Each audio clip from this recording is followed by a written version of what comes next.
ask you about that. Yeah. Okay, all right, so it's exciting to be here. I'm going to talk about some work we're doing on tools for machine learning. I'm trying to move towards a much tighter, more interactive use of machine learning for data analysis. A little bit about me, because I haven't been in this area that much. I've been on the Berkeley faculty since late 1980s, when I gained egress from MIT. But I spent also a lot of time in industry, so I like to get things that I do out into the world. And most of that work, for that reason, was in production teams rather than research. So I worked on a system at Yahoo for a couple of years, eBay, and currently Microsoft, and a few other companies in between, although I won't go into the details. And I like to actually design, prototype, optimize, and deploy systems in production. And I've done several of those over the years. And I'm currently a data science senior fellow in BIDS, which is a new thing. So BIDS is the Berkeley Institute for Data Science, which was recently created, or officially starts this month actually. And there are 3 such centers. One of them is sort of primarily at Berkeley, one at the University of Washington, one at NYU. And they're a total of about $38 million. It's not a huge amount of money, but it's intended for collaboration. So this project is actually primarily trying to pull people from different scientific domains, including social sciences, together with computer scientists, so that they can really focus on identify opportunities and then execute on them. So let's see, so to mention a couple of projects, they really shape what I'm doing now. I was at Yahoo redesigning their display ad targeting, and we came up with a system that delivered pretty high improvement, at least in the sandboxes. And I wrote more or less a little machine toolkit, machine learning toolkit to do this. It had MKL acceleration, was sort of somewhat state of the art at the time, and it was pretty fast.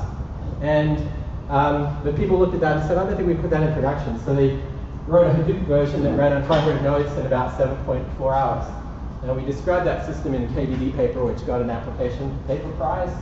The bad thing, though, was that when we checked later, we realized that the fully accelerated single node version was about twice as fast.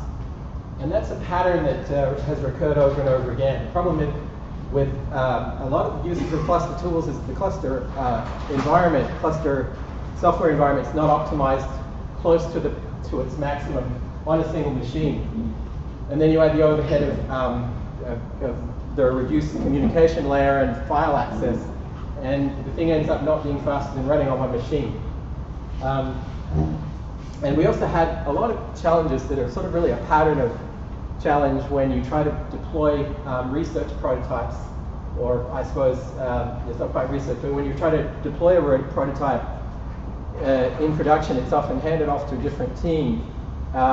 They often have difficulty with executing parts of the design. They do ad hoc fixes sometimes, or always, in order to work around those, and they don't tell the design team.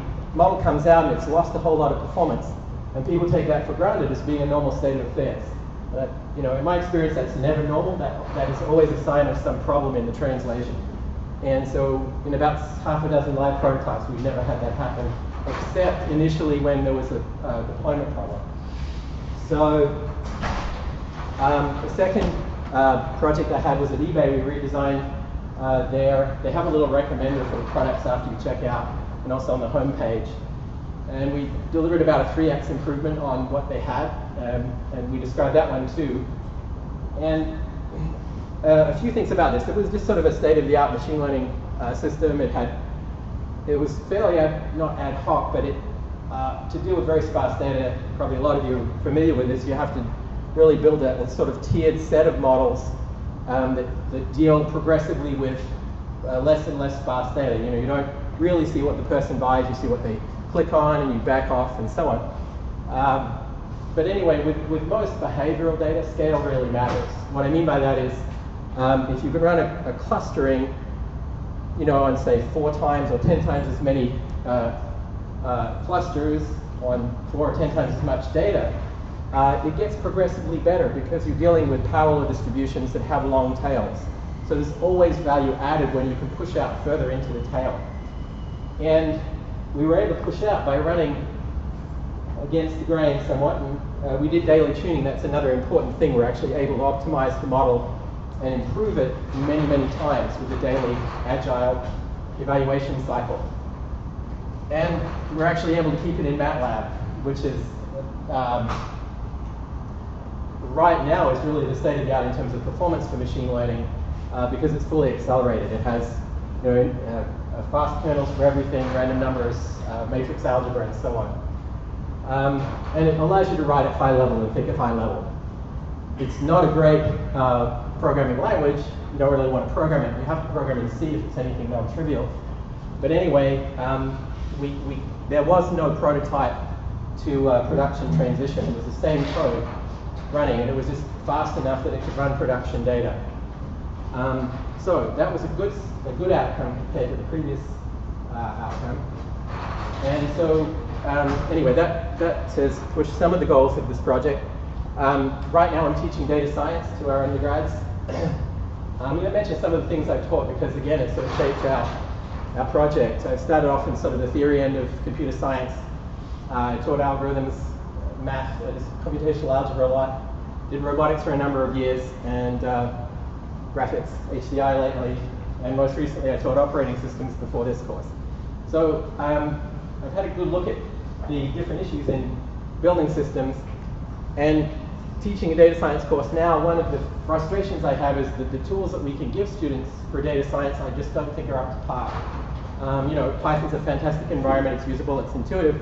Performance is shockingly slow, and I'll show you some of the benchmarks. We're trying hard to lift it up, but realistically people don't realize how much of a penalty they're taking for, it's nothing wrong with Python, most other systems are in the same tier, but we'd really like to lift performance up and also improve usability and so on. So data science, at a high level, I would articulate it this way. It's a process of working around typically in some sandbox, some sample of data, making hypotheses about what the structure of the data is so you can predict, make extrapolations, which in business is most of what we do, and also in the sciences. Machine learning is primarily a means to ask counterfactual questions. What would happen if I did this, if I showed this ad, or what product does the person want to buy? You want to be able to test and evaluate your hypothesis and try again, and hopefully keep improving the model many, many times, so by the time it goes to production, it's really working about as well as it can. Yeah, question? Yes, when you mentioned the slowness of Python, are you talking about when you're actually using the machine learning libraries like NumPy and Scikit and all that? It's a many, many layered issue. And I'm happy to talk offline why it's an issue, but there's no easy fix. Okay. We use all the accelerations that are available for Python, but I'll explain. If you design for performance from the beginning, you get performance. If you haven't spent the entire evolution of a tool for performance, you don't get performance. It's very simple. All right, so there's the high level. All right, so what's happening in data science? Obviously, there's the trend towards cluster computing. We have all these cloud resources, which are fantastic. We want to find better ways of using them, though, because they're chewing up right now around about 2% of our energy budget. We want to make sure we're spending all that money and energy efficiently. And by the way, your computer's down there, in case you were wondering. The other part of that question is, if you look inside your box, the computer arguably is not the CPU anymore. The CPU is perhaps more of a central moving data unit instead of or central cache unit. The actual computing part of it's around 10% or less. The rest of it's cache and various very complex logic in order to keep the little bit of ALU busy. Graphics processors, by contrast, are just almost all ALU, and the parts that are not ALU are actually very, very useful as well. People tend to look at them and say, well, that's maybe 10 times as much computing, but it's not really a usable computing. But actually it turns out that it really is usable computing, and among the other things that they have is much faster memory. It's streaming memory. You have to use it in big chunks. If you can, though, it's about an order of magnitude faster than CPU memory. Rough cost per cost equation. Like it's lots of variation in CPU memory speeds, but if I equate roughly for dollars, it's about a 10x difference. A couple of huge differences, though, that are often ignored, are that the register space is massive on GPUs. They really are like 16,000 processors or 16,000 threads. That's a huge amount of logic and flexibility compared to CPUs right now. Still only have, even with all of the extra registers, AVX registers, it's a tiny amount of space and very little diversity in what they can do across the threads. And this is the big opportunity. This is where you can get factors of 1,000 or several hundreds, on the same platform. So we want to identify those opportunities and exploit them. It does involve doing things in very different ways, though. So we published a paper last year in a natural language conference with some of the NLP people at Berkeley. And we built an alternative parser for the Berkeley grammar, which is a state-of-the-art, Berkeley parser with its grammar is a state-of-the-art parser. It has a very large grammar, you can see, because it's recursively split from a standard English grammar. And the idea is to evaluate those, all of those rules on all possible parsers or trees on top of a set of words. It's very combinatorially expensive. We wrote an efficient parser that runs at dense matrix operation speeds by being able to push all of the calculation into registers and constant memory. So it's actually running at about 2 teraflops, which is a lot for graphics processors, pretty much near the limit of the GPUs. The CPU through code that we were trying to improve on runs at about 5 megaflops. It's not 5 orders of magnitude slower, though, because it only actually evaluates a small fraction of the rules. We end up evaluating all of the rules exhaustively because it's a little bit tricky it's a little bit painful to prune it in the GPU, but still we get an order of magnitude improvement by doing that. But anyway, so that's one of the examples of it's fact 10 to the 5th speed up. If you just compare unevaluated to, unpruned to unpruned grammar evaluation. But it's pretty quirky, right? We really did things in a different way. All right, so I won't go into the details, but anyway, that's an example of the opportunities that you can by exploiting hardware, and there's some other examples coming up. Yeah. So do you have to write in CUDA in order to process GPU, or you may use the other way around? Yeah, so that one, we more than wrote in CUDA, we wrote basically a code generator that turned the entire grammar into code in CUDA and then compiled that. So that our program has 1.7 million lines roughly, 1 rule per line, and that way we can use an alternative source, very fast source of storage, which is the constant memory of the program. So that's where we put all the grammar constants. So so that basically gives us another factor of about 3 compared to trying to actually move all of the rule weights around. So the general answer to your question is no. The point of what we're doing is to take care of all the CUDA coding and provide a high-level interface. But some of these sort of exotic opportunities are going to require new kinds of kernel, for sure. So I have a graphic that sort of explains this better. Yeah? So which one is the first, fastest constituent parser? Oh, the same authors did a follow-up paper, so they got a factor of 2. I don't know if I'm even on it. I think I was. I'm on some version of it. But it's basically the same parser with a little bit of pruning. All right, so was there another question? Yeah. Did you also measure the energy gain? Because say you tend to save more computations because you have improvements in GPU. Yeah, so I mean they're running at about the same power, so it's just exactly that speed gain. So time gain is energy gain. On this particular platform, well, no, I'm sorry, I take that back. It was closer than that because we were actually running 4 GPUs. So yeah, it was probably more like a factor of 2. We're doing 10 to the 5th more work though. Okay, so, all right, quiz. You can tell this is a biased quiz, but anyway, on a machine X, suppose we want to insert 10 million keys, key value pairs in a hash table, and then take another 10 million keys and look them up to get the index in the first table. So this could be a hash join, for instance, simple hash join on integers.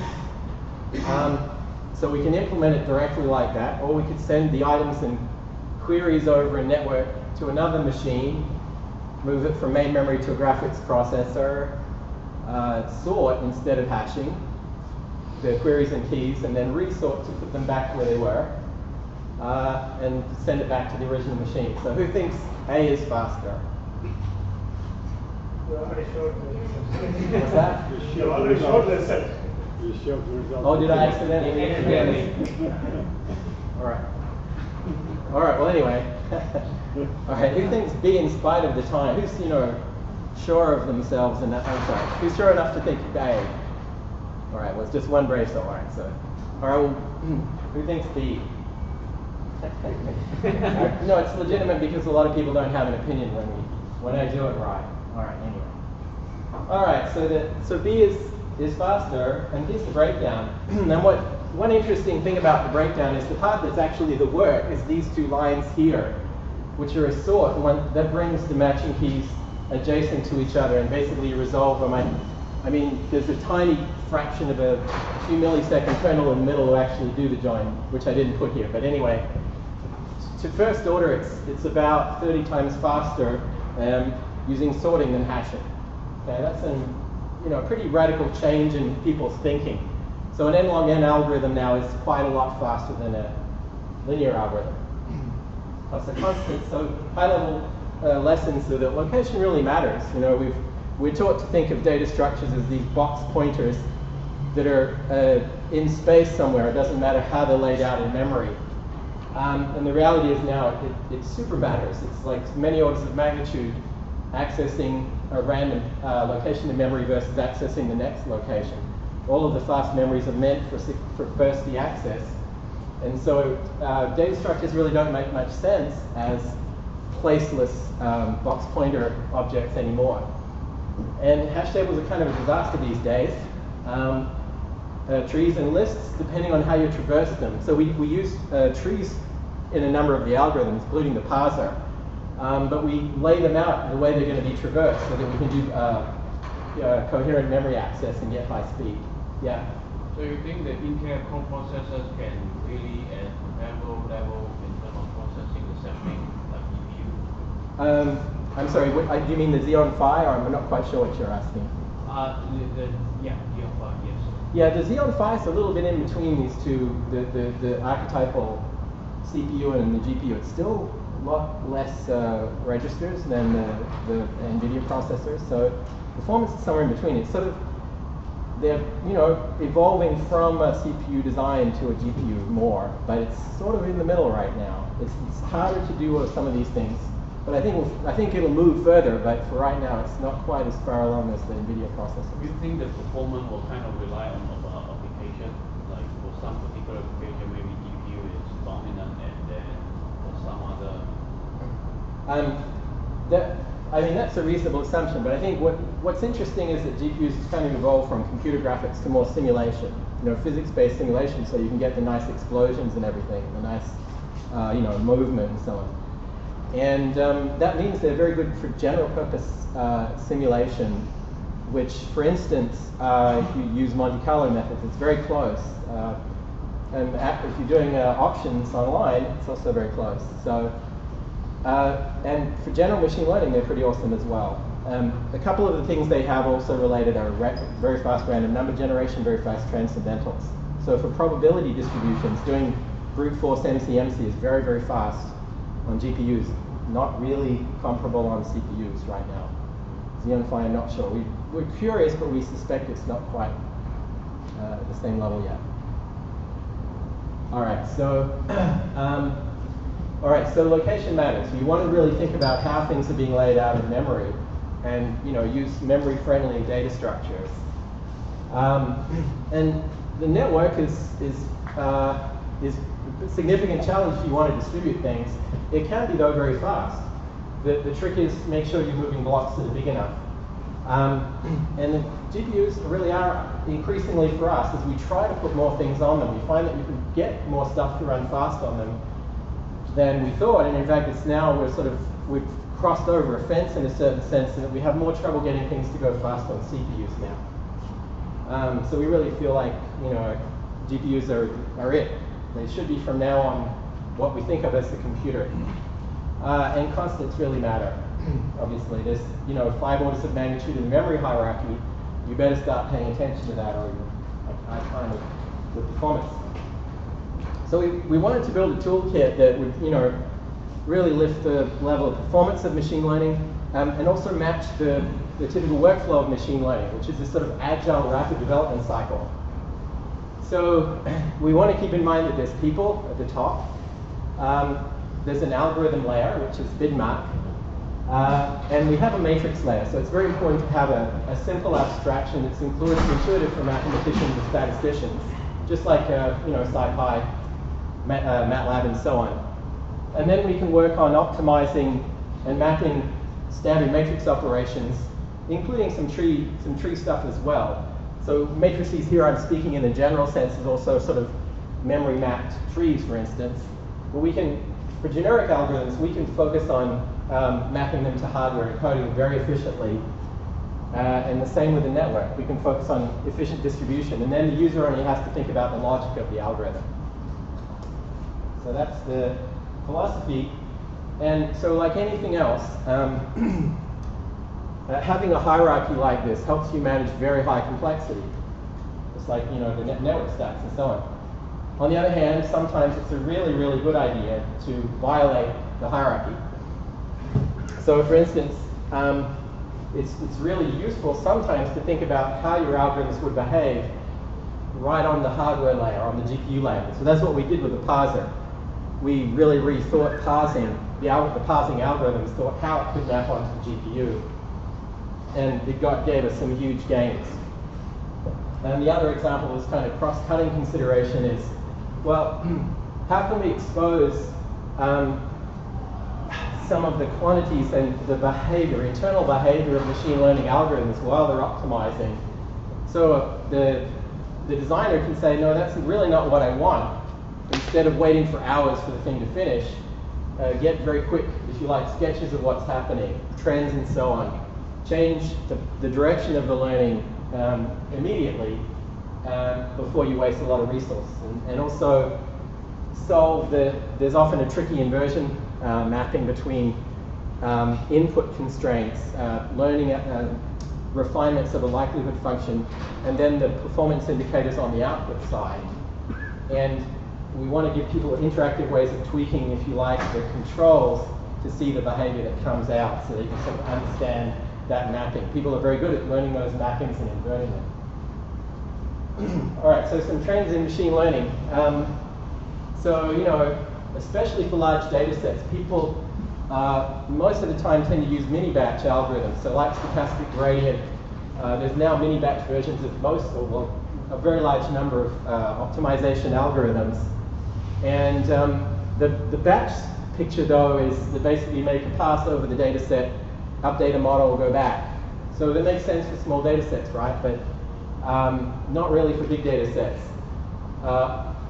For the vast majority of algorithms, you'll get much faster convergence if you, basically do a computer mini-batch, take a small bit of data, compute the gradient, update the model, and propagate the update, so that the next gradient step you make is much closer to the optimum. So, and that's being used by a lot of systems, including ours. And there's a fair amount of theoretical analysis of stochastic gradient. There's some interesting work recently by Leon Boge, who's showing that in a certain sense it's information optimal. That is, at least we're getting fairly close to the optimum. You can't really do better than a stochastic gradient update. So that says that this is really, probably the right model. And it's also the model that's used almost universally in deep learning algorithms as well. So we basically designed our toolkit to support that as well as possible. A toolkit will also run batch updates, but it's very much sort of customized to mini-batch, and it does that very well. So if you recall, there's a matrix layer and then a machine learning layer. Matrix layer is, in some sense, fairly orthodox or familiar. It should look a lot like MATLAB or R or SciPy if you use them. It's actually in the Scala language, though, which for us had a number of advantages compared to Python and other possibilities. It's fast. It's as fast as Java. It's basically an alternative facade to the Java virtual machine, but the facade is very impressive. It's a state-of-the-art synthesis, like Python, between object-oriented programming and functional programming. But Scala also adds an actor interpretation, so it has a full-blown actor system as well. So it's got like 3 of the dominant paradigms in programming in the same language. It's you can do functional programming. It has an interpreter. So interestingly enough, you can take any piece of Java code or jar, import it into Scala, and it becomes interactive.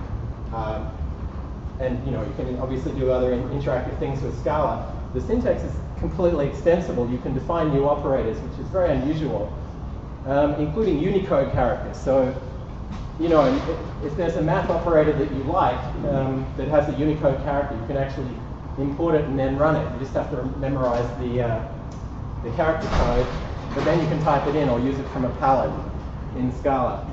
And then that's what you see at the front end, and then at the back end we take care of GPU acceleration. So we wrote a lot of custom code. Some of our code is actually multi-threaded. We actually provide a sort of backfill of some of the matrix operations, and ours are actually pretty good. They're pretty competitive with the C-optimized ones. I don't know why.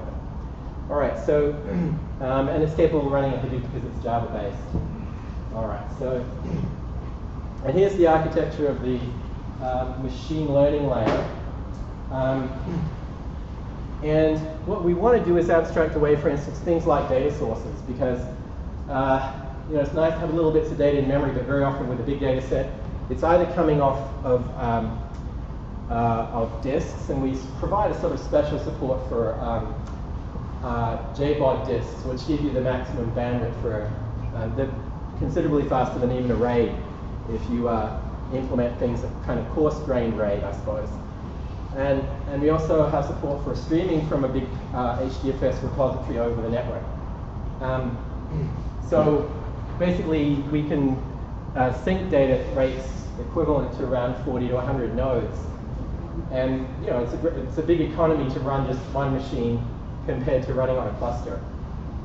There's a learner class that manages moving the mini-batch updates out to different graphics processors. And a model now, we break out modeling from optimization from mix-ins. Mix-ins are things like regularization. But we have a generic mix-in architecture, because one of the big gaps I find in machine learning tools is that if you do a clustering algorithm, what you often want to do is that you want to specify the size of the cluster, the independence, make them maximally independent, make them maximally coherent, make them maximally describable. These are all sort of tweaks on the likelihood function you'd like to include, rather than trying to somehow magically select them on the back end. So mix-ins give you that kind of fine-grained control over what you're actually optimizing. All right, so we have full GPU integration, and our tool's more orthogonal than most in the sense that you can run dense, sparse, single precision, double precision GPU or CPU. So I mentioned that stuff, so I'll try to go a bit faster. And we have coverage for all the algorithms in green, and the ones in yellow are in the next release in a couple of weeks, and the white ones sometime down the road. And so the benchmark. So the benchmarks are very good. It's faster than anything else, single node or cluster right now. The green curve is BIDMach running on a single machine with one graphics processor. We're plotting running time, so lower is better. And let's see, there are 3 different data sets. Those are the 3 clusters. And the algorithms we're comparing against. So both the blue and the green are our toolkit, but we run it with and without a graphics processor for comparison. And the other tools on this slide include Valpal-Wabbit. How many people know Valpal-Wabbit? Yeah, good. All right. So yeah, this is the right audience. A lot of people don't know it, but anyway, that's sort of apart from ours, that was the fastest machine learning toolkit. It has, some pretty careful acceleration, intrinsics, and so on. But it's not really competitive with ours. You can see on this, and we have many other benchmarks on our site, and I'll try to explain why in a minute. But you can see even without graphics support, we're doing better, and we're doing in fact better than cluster systems on 100 nodes. That was Spark. We also compared against GraphLab in a different experiment. Part of the trouble is we're having a bit of a hard time getting those folks to give us benchmarks. We run some ourselves, but it's quite expensive, although we recently got an Amazon grant. But anyway, so yeah, so you can see there's obviously though an advantage to running the graphics processor. All right, that's regression. This is k-means. So a similar story. The benchmarks we could get hold of were on 40 nodes. We're still doing significantly better. This is not an ideal algorithm for us because it's a batch algorithm, but we're still doing quite a bit better. And here's a more sort of thorough plot. You can see all of the systems running k-means, and we're doing better. And another one is latent replay allocation. So now bigger is better. This is throughput in documents per hour.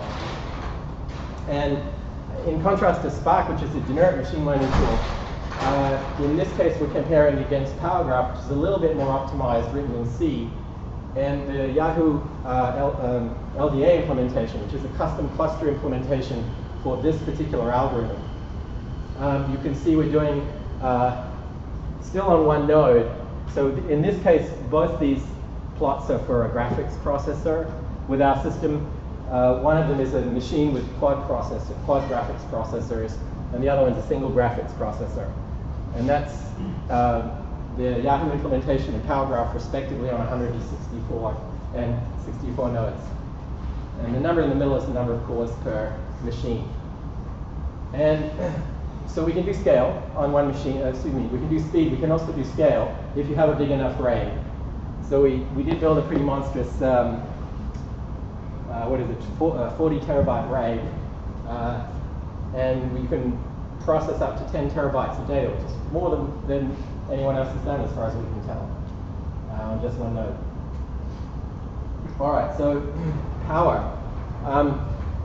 If you think about it, clusters always drive the power, almost always, drive the power budget of an algorithm up because they have sublinear scaling. I mean, the running time goes down, ideally with the number of nodes, but not perfectly linearly, which means you're actually, in terms of processes, times time, the workload's going up when you cluster an algorithm.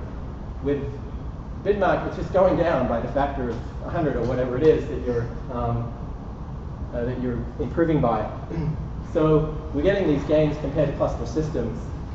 And in addition, though, because the clustered algorithms are not running at linear workload efficiency, we're getting an additional roughly order of magnitude. So pretty huge differences in the power budget to do common machine learning.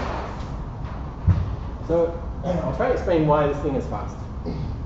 It's kind of a long explanation, but this is the right intuition.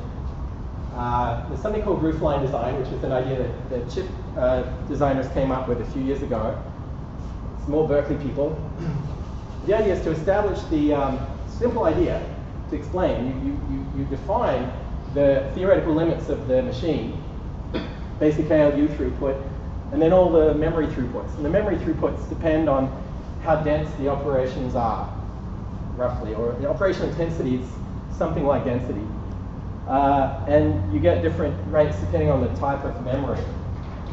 So CPUs are here, or CPU registers are pretty high, but you can't really do very much with them because they're so small. And so here's the matrix operations, dense and sparse matrix multiplied. And pretty much the standard matrix operations are rooflined if you have a good package, like Intel MKL. And they hit the theoretical limits because they have such a high, when values are read into register memory, they're used many times for dense operations. For sparse operations, they're only used about once, roughly. The vector part is only used about once.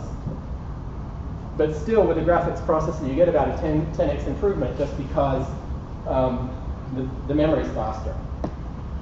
But you can see the opportunity here is for graphics processors is way up above the main memory lines if you can somehow sort of shoehorn the algorithm into what's called the shared memory. It's a special memory on the chip for sharing data, and even more so the registers. But keep in mind the registers are so huge, you can actually get a lot of stuff in there. Yeah. Could you explain what the horizontal axis is?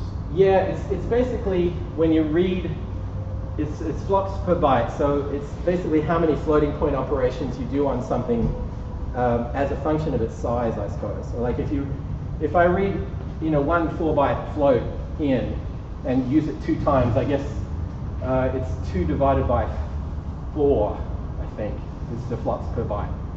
It is 2 divided by 4. So it's number of operations divided by size of the object. Something like density. But it does, for dense and sparse matrix operations, it does correspond to density, because when you read it, for a dense matrix multiply, every element's going to be hit by a whole column of values. So you read it in once, but you use it many times. That's what this means here. For sparse operations, you use something basically once for most sparse data. So I don't really understand the GPU registers line on this. Yeah. Well, it's a whole paper, so maybe it might be a little bit too much. I mean, the flat line should be pretty clear. That's the fundamental limit of how many instructions it can execute. This line here is just the memory speed. So the memory is like gigabytes per unit time. This is flops per byte against, got myself in trouble there, didn't I? Yeah, bytes, we want to translate it into bytes per second, that's flops. Yeah, it sort of works. But I better move on because, I'm sorry it's not completely clear, but hopefully there's some intuition coming through. So sometimes you can move all of the logic of the calculation into graphics processor memory. So we've been doing auction simulation. It's a very interesting problem because it involves, sorting bids and so on. It's very computationally intensive, but the amount of state you need for your simulation is somewhat limited. And what happened between last year and this year is that NVIDIA released a new version of the processor that took the register budget per thread from 64 to 256. And it just happened with 256 registers. You can really pack a lot of state into those registers. And it allows you to basically run in a register mode. And it's pretty nearly rooflined, although I'm showing the simple curve here for flops. It's the curve, because it involves comparisons, is a lot lower. So that top blue dot is about as fast as it can be. Anyway, it's about a 400x improvement over the fairly efficient CPU implementation. The CPU one's also a roofline, roughly. All right, and the natural language parser, probably since this curve is cryptic, this will be even more cryptic, but you can change the operational intensity by changing the order in which you do things and processing an operand more times. But I can tell that's going to be confusing, so let's just move on. Anyway, so roofline design, it's just a simple idea, which is if you figure out how fast something can be and then you keep banging on it to make it faster until you hit the roofline. Maybe it seems like that's not really doing anything, but it does seem to matter of knowing that it could be faster. All right, and we keep doing it. We've noticed that we keep going back to old kernels and improving them if they're not quite rooflined. And we published we submitted a paper recently showing that all of the GPU routines are pretty close to optimized right now. And anyway, we can sort of optimize the ones that are the most important. And we've had better success with the GPU than the CPU, again, because of certain, I suppose, GPUs just seem to be a good match for machine learning, I think. All right, so that's the story on single machines. Like everybody else, though, we do want to scale up. There are advantages to running much larger problems that people are running now. And also there are domains like graph algorithms where the model itself is massive. So, you know, in the algorithms I described, there's a model of modest size that represents the regression model of half the factorization, and it will fit in memory. With a graph algorithm, the model might be, for instance, the page rank score on the entire graph. So the graph won't generally fit into memory, and the model won't either. So, but still, we'd like to do something. We'd like to support mini-batch algorithms, and in our sequential algorithm, our single machine algorithm, the mini-batch algorithm is very small and very fast. Typical cluster algorithms, MapReduce algorithms, have this massive, expensive reduce, but it doesn't matter so much because they're doing an entire pass over the data set.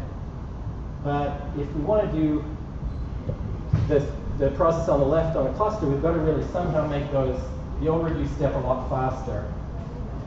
So it's hard because it turns out that most of the standard implementations for Hadoop, Spark, and Paragraph don't actually scale. They hit a corner actually quite early because of packet efficiency. There's a Roofline for network communication. And they use an all-to-all reduce, which means every reducer splits its data by hashing into different segments and sends it to a different node address based on that hash. It's a shuffle tree. Yeah, and if you know, but notice that the packet sizes, if we're taking a fixed size block of data and distributing it, if there's a fixed amount of data distributed across the network, there are actually n-squared messages that each represent a different piece of the data. So the messages are getting much smaller, and they're getting smaller quite fast. And the packet size efficiency, because as you do smaller packets, the latency of building the packet and unpacking it dominate. And this is measured throughput in EC2. And you can see the efficient packet size is around 5 megabytes. If you go much below that, the throughput drops off precipitously. And unfortunately, a lot of machine learning models are in the few megabyte range. If you do the math on k-means on a 10,000 nodes, 10,000 dictionary and 1,000 clusters or something, it's pretty small actually. So on a relatively small number of nodes, you're out of this efficient phase and you're running very, very inefficiently. And actually, when you go past this efficient point, the time to do the reduce actually increases. Not only does it stop decreasing, it actually increases. So that's very bad. So what can you do? So we have two solutions depending on the size of the model. One thing about network communication for any problem is that there isn't really, it's guaranteed there's not one answer that's going to be efficient in all problems. It really depends on the network size, the model size. So the first method is butterfly mixing, where we take a butterfly, which is the fastest network for synchronizing across models when the messages are fixed size, and we split the layers of the butterfly, and we just do a gradient update step in between each layer. So what you can show is that because most stochastic gradient algorithms are very lag tolerant, that doesn't sort of destroy the optimization. In fact, it speeds it up. And these graphs show that when you do the interleaving of the communication network and the updates, you get something that's much better than doing the updates all at once and then the butterfly all at once, or even distributing, doing fewer butterfly updates to produce an equivalent amount of communication. Anyway, so there's a useful gain that you can get. That butterfly design is also naturally extremely fault tolerant by simply using timeouts and assuming that you're running a machine learning optimization algorithm. It's basically doing gradient descent. If you lose a bit of data, you lose a little bit of accuracy, but the accuracy as a sort of an approximate average. The loss of accuracy of losing some nodes is very small. And the butterfly network, it just turns out that if you, for instance, even kill off, say, 5 nodes out of 256, you're still well above 80% efficiency. So it's as though the efficiency is the equivalent number, the equivalent fully working network size that would give you the same averaging or the same convergence rate. So that's pretty nice. If you compare that with some other approaches to, yeah, it's actually better than 80. Those numbers are different. I'll explain offline why. Yeah, go ahead. So you described the parallel stochastic grid. Yeah, sorry, it's maybe not very clear. Yeah, basically, I'm describing a parallel implementation where the m nodes represent stochastic gradient or some kind of mini-batch update on each node. The average nodes represent an average of those updates from two different nodes. It turns out if I use that block of the 8 averaging nodes, every node ends up with the same value on the top. If you look, every square tree that you can see is exactly the same. It has, so add a pointer. But yeah, they actually compute the same thing in parallel. So butterfly network is an optimum. Instead of trying to reduce to a single node and then propagate back to our chain, you use a sort of a switch network in between that hopefully will give you. Yeah, that takes half the depth of the reduce and then distribute network. So it's roughly twice as fast. Okay. Because it's basically doing a tree for every node. So it has a bit more communication, but it's optimal. But it's in parallel. It's in parallel, yes. The other thing is when you do this version of it, you also reduce the network intensity, the network load by reducing the amount of network traffic by a big factor as well. Basically the depth. What about the when you have a parameter server, when say that you cannot fit the thing into a single machine, yeah.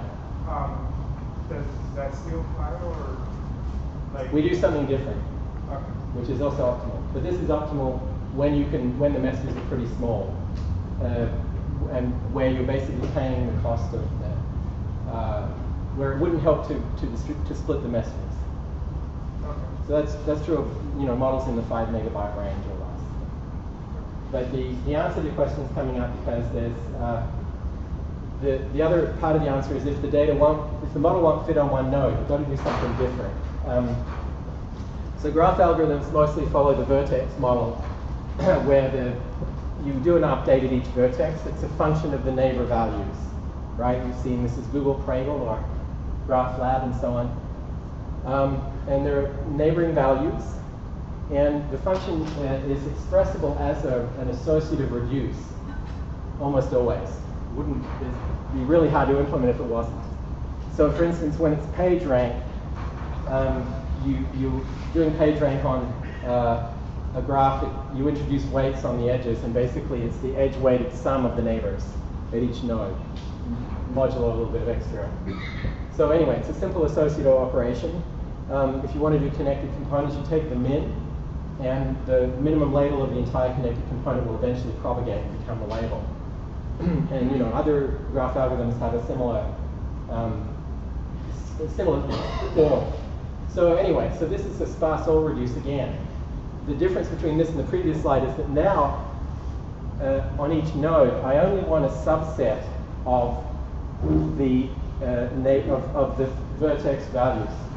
Every node is sort of responsible for certain vertices, and it wants to request the updates of its neighbors. Does that make sense? So now if you think of an abstract all reduce operation, it's sort of every node pushes updates from its own nodes, and then it requests updates from the neighbors. So that's a sparse all reduce. All right. And the graph I just showed you represents another kind of a roofline. Basically, it's a packet size roofline with a corner around 5 megabytes. So, and we want to operate right at that corner because as we go to the left, we're losing network throughput. If we go to the right, it turns out we won't be able to partition the data as efficiently. So anyway, we have an optimum design which is tailorable to various networks. So this is an optimum general solution for all reduce on graphs. It's called Kylix, and it's called Kylix because of the shape or the volume of the of network communication at each layer resembles the shape of a Greek Kylix. So it rapidly narrows. And all right, so I don't want to try to explain this, but the key part of it is that it's adapting and progressively combining sparse values as it goes down. All right, so that one's appearing soon. We implemented that, and it holds the current records for page rank on various graphs. It's a little bit faster than depending on the graph format. If the graph's a little bit smaller, we do better per number of nodes, or equivalently, our algorithm gets better in proportion to the size of the number of nodes as the graph gets, as the graph size is fixed. Again, because the other algorithms currently are not asymptotically optimal, and ours is. So, all right, so I'll try to close in a minute. So what's a good time to stop, by the way? We started about 7. 9 is good. So just keep going. A little bit more? All right. So let's turn to something that looks more familiar to machine learning folks, which is give sampling is a good general purpose strategy for inference. Basically allows you to sample from a joint or posterior distribution, but it tends to be slow, and it tends to in particular be slow when it's used for parametric estimation problems. And on the other hand, it's a particularly nice match for graphics processors because they have very fast random number generation and transcendental functions. So you can use complex likelihoods very fast, probably 10 to 100-fold speedups. But it's still a lot slower than other methods, symbolic methods. We've been trying to figure out why. And at least we have a workaround so that it's not slow. Maybe that hopefully constitutes an understanding of why it's slow. Anyway, so the idea is to basically distinguish between the parameters and the other latent variables. So let me show you. Oops. All right. Yeah, okay, fine. So similar to expectation maximization, when you have an optimization problem, we want to maximize some model. Let's say the theta is the model parameters, and we have some data d that's observed, and in addition some latent variables, x. And we want to distinguish between latent variables and parameters. The parameters are the ones you take out of the model. You keep them, and that represents the model itself. The latent variables might be things like the actual H&M transitions, or they might be the likelihood labels from some computer vision algorithm. The model is the part that's constant across all instances, though. All right, so you have that form. All right, there's the definition for H&M. And give sampling is often used to sample across all of the hidden states, so the hidden variables x and also the parameters. So that's the way that people have been doing latent Dirichlet allocation and other variety of other algorithms that are otherwise too hard to do symbolically. So that turns out to be slow. It takes roughly, often thousands, tens of thousands, hundreds of thousands of samples. And sampling is a good way to get an average, right? Or get an expected value. You take the average, and that's sort of like an expected value. But on the other hand, for a parameter estimation problem or a machine learning problem, we want to get the best model and integrate over the hidden variables, right? We want to sort of say across all the possibilities, we don't just want to pick the best potential labeling. We want to consider usually different possibilities. We usually get a better model by integrating over the latent state, but optimizing over the theta. So the marginal parameter distribution, if we just eliminate the latent variables, integrate them out, we want to optimize P of theta over theta. So we have a Gibbs sampler, and if P is kind of a soft distribution, it's not a very good thing to optimize with Gibbs sampling, because Gibbs sampling is just going to sample. On the other hand, if you take a power of a distribution, you always sharpen it. Might not be intuitive, but I'll show you in a second what it looks like. And basically, we can go from the original distribution to a sharpened parameter distribution by making copies of the latent variables. So when you take a power, it has the same peaks, and it corresponds to basically cooling. The thermodynamic equation is in e to the minus kt. So let's see, no, minus. Yeah, this is, sorry, I'm getting it slightly wrong, but it corresponds to cooling by 1 over k. Yeah, all right, so let's look at that graphically. It'll be a little bit clearer. So we have an initial model. It's like the first box, graphical model, directed graphical model. And we can do Gibbs sampling, which is basically sampling the state of each of the latent variables, one latent variable per node, say. But now imagine a simulation where I have different latent state in each box, but the same parameters. And now I run a Gibbs sampler that samples alternately parameters and latent variables. You can show that basically corresponds to a cool distribution over the parameters. So, all right, if you imagine this is the likelihood as a function of parameters, sampling from that is just going to give you points all over the place, right? There might be multiple maxima.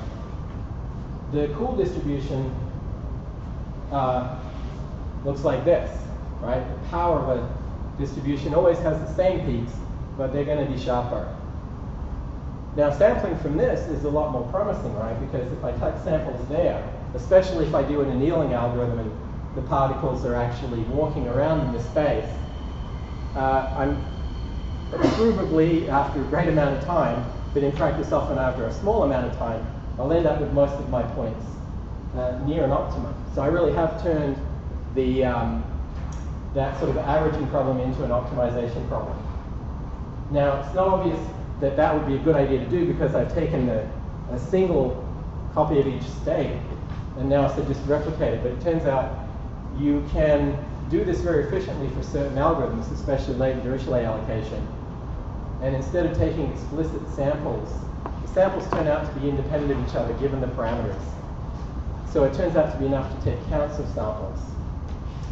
And so we do that in a paper. It's a little bit of the bottom line is you can use that idea, which is a way to improve accuracy of parameter estimation, and make it also fast. And so we were able to show in a paper that's under review that we can basically speed up the randomized Gibbs sampling version of latent Dirichlet allocation about 100 times, and that puts it at the same speed within a factor of 3 anyway, as symbolic methods that use variational Bayes or variational message passing. And it was also more accurate.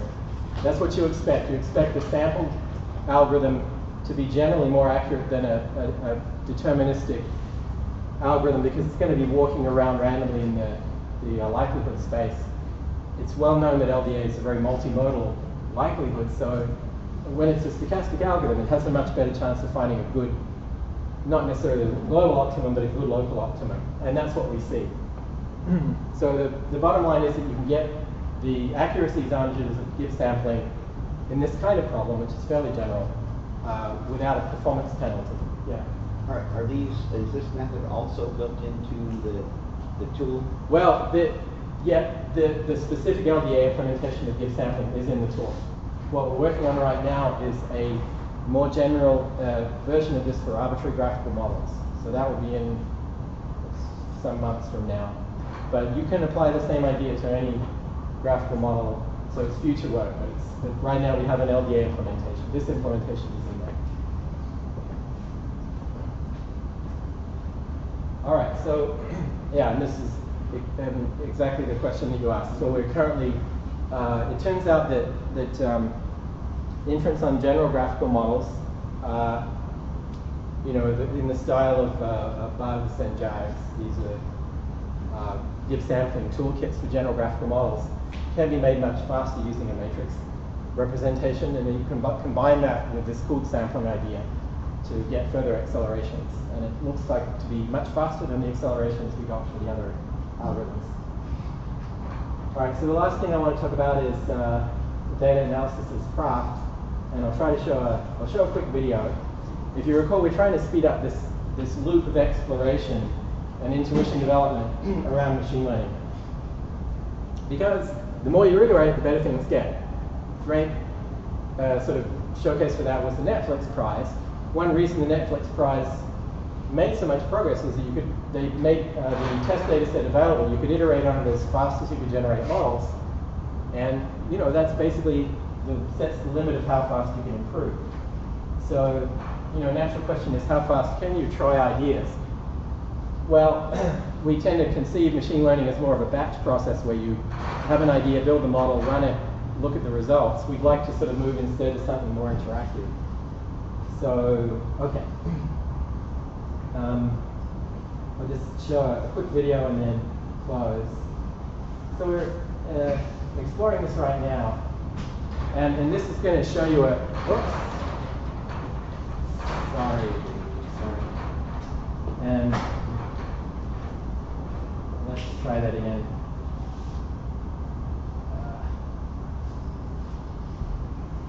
Okay.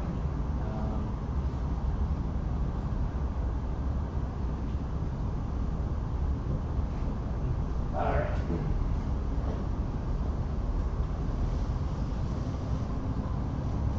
All right, so this is going to show you an LDA model. What do they say? People are good at figuring out nonlinear methods. All right, so the model shows you a topic model, so a weighted assignment of words to different topics. This is running the give sampler I just described live. It takes about 2 seconds. I think it's this algorithm takes a week with the David Blaze code, but ours is, you can see, a bit faster. And we allow you to interactively tailor the sample size. In this case is the thermodynamic temperature. So the smaller temperature means, the smaller sample size means high temperature. So in other words, it's more noisy. And the noise you can use to control basically search. The algorithm searches around. But when you see something that you like, you can increase K, which reduces the temperature. That sort of essentially, reduces the temperature and freezes the model in a given state. Oops, that went a bit fast. The lambda was a mix-in parameter that was controlling the independence of the sample. So the idea is to allow you to see, if you can see a handful of topics that are conflated, varying that lambda allows you to sort of get rid of that problem. All right, so I think that's all right. Well, anyway, so hopefully that's an idea of how that might work. All right, so let's just close. Yeah, so it hopefully gives you an idea of how we can make things a lot more interactive and allow people to sort of be in the loop during optimization. Because optimization, you know, we think of that as a formal, deterministic, or well-defined problem. The truth is, when people are developing models or intuition, it's really very much an ill-posed or a wicked problem. So we want to put more human intelligence into the loop so people can understand as much as optimize. All right, so we have a version 9 that's out now. And we try to make it hard. We try not to make it hard to use. Because it's somewhat tricky to compile, we just do pre-compiled binaries for Mac, Windows, and Linux. And so far they've just run on all the different versions that we've been able to try on. So it's usually pretty easy to get going. There's no compiling or dependencies or anything else. We actually bundle Scala and something else in there, so that the libraries, the CUDA runtime for Linux is distributable. All right, so it's pretty easy to get up and running and try. We have an Amazon virtual machine instance with a GPU if you want to try it. If you don't have a GPU, you can try it though with GPU. We keep it BSD so that it's easy to use in industry. And finally, the 1.0 release is coming out pretty soon. So it's integrated with a system called Caffe, which is a very high-performing deep learning toolkit, also from Berkeley. So Caffe, and in particular what we're trying to do is allow Caffe to scale up on networks using the butterfly overviews that I described, which is a great match for this. Random forests are finally in there, and we have add ND arrays and images to support deep learning. So all that stuff is there. We'd love, more contribution and more feedback. But use it. This is awesome. If you haven't used it, you don't know what you're missing. Really, there's a lot more than the tools that probably people have. All right. So, okay. Yeah. Question? So, will you share the slide? Which one? Slides. Presentation? Oh yeah, you can have slides. Yes. And the other question is that what's the reference hardware setup? What do you recommend? Like how many GPU, what kind of GPU I should put in, what kind of server? Well, it depends what problem you're trying to solve, right? So I mean, but it'll run. It already has support for multi-GPU single machine distribution. So I mean, yeah, if you can get 4 GPUs, that's awesome. It's somewhat. So if you like Tesla, NVIDIA, Tesla GPU, or you have to use like K1, K2. So honestly, we use the. Currently, I have a 780. It's the $500 one. It's equivalent to the K20, but half the memory, but also 1/5 of the price. So those, the 780s are incredible, performance-wise. Then we can just use commodity server and then get it running, right? Sure. I mean, well, okay. I didn't do this. It's running on my laptop too, so it'll run on pretty much anything. You don't need a GPU, but I just did a bunch of benchmarks. This machine does have a GPU, an NVIDIA GPU, but I don't know. It'll run on any laptop, pretty much. Any 64-bit machine, just with less acceleration. If you want, but you might have noticed in the graphs, the acceleration it has without the GPU is still a lot faster than other toolkits, because we Roofline on the CPU as well as the GPU. So you get those gains no matter what. I think it's just my guess. Yeah. For the dense matrix modification, SGM, do you use the kubeless implementation or you have your own SGM implementation? No, the kubeless, we use NVIDIA, it's very good.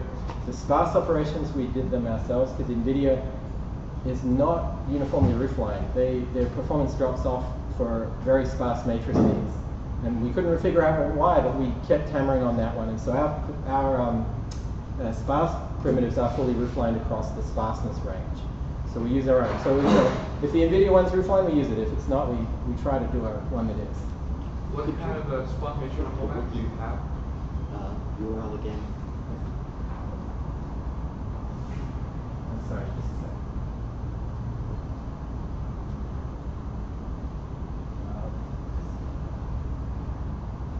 That's it. Sorry, I missed the last question. Yeah, I'm just curious to see what kind of sparse matrix format do you support? Because Kubernetes has their own sort of a sparse has their own peculiar sparse matrix format, which is not widely used. Well, we're doing we sort of inherit CSD from MATLAB, and that's so actually. All right, this is an interesting question. So currently we have. Normally, for most matrices, we have both a coordinate and a CSV format, and we generate it on. Some algorithms go better with one than the other, and so we generate it on the fly, the one that we need.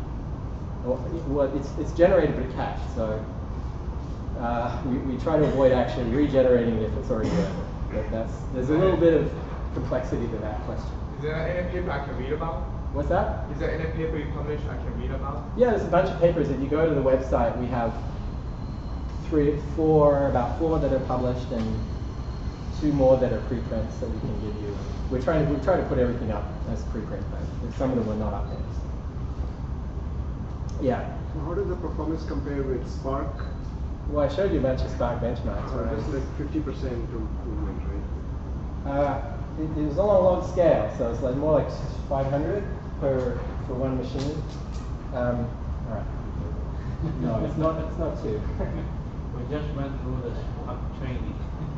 Yeah, well, Spark has different goals, but they have not done roofline analysis.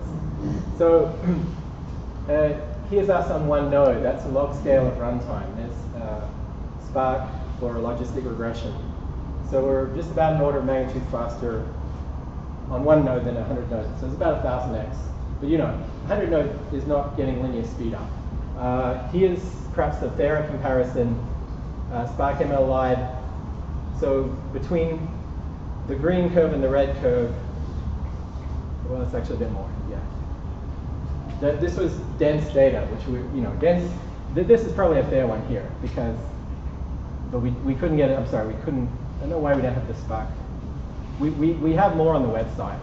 We actually have a huge benchmark page. So we can't use Amazon clusters. We have to set up our own GPU network, right? No, we have an EC2 instance that you can try right away with this installed. But it's just one machine. You don't need a cluster to get this level of performance. So there's an Amazon instance that's linked from here with the current version installed already.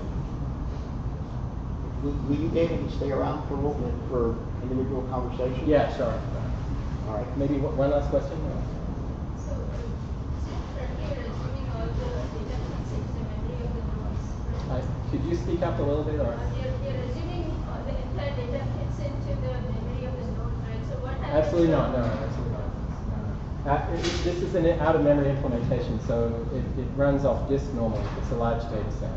So we've run larger problems than anyone else, basically. We've run 10 terabyte LDA, which no one else has done. Because you need either a really big RAID, or you have to stream it directly from a cluster through the learner. And we usually converge in 1 or 2 passes over the data set. So no, that's part of our point here is to, using stochastic grading, you can iterate in very few passes over the data set. Therefore, you don't even need to read the data set into memory because you're just going to stream it through. But I just want to understand, do you have some intuition as to why BIDMach performs better than Spark? Is it because of the communication part, or is it because of? It's a complicated question. I mean, it's just if that's like saying why is a Formula One car faster than your car? Right? Your car's pretty good for a production car. It's not designed to run at theoretical limits of every component. Right? In a Formula One car, every component.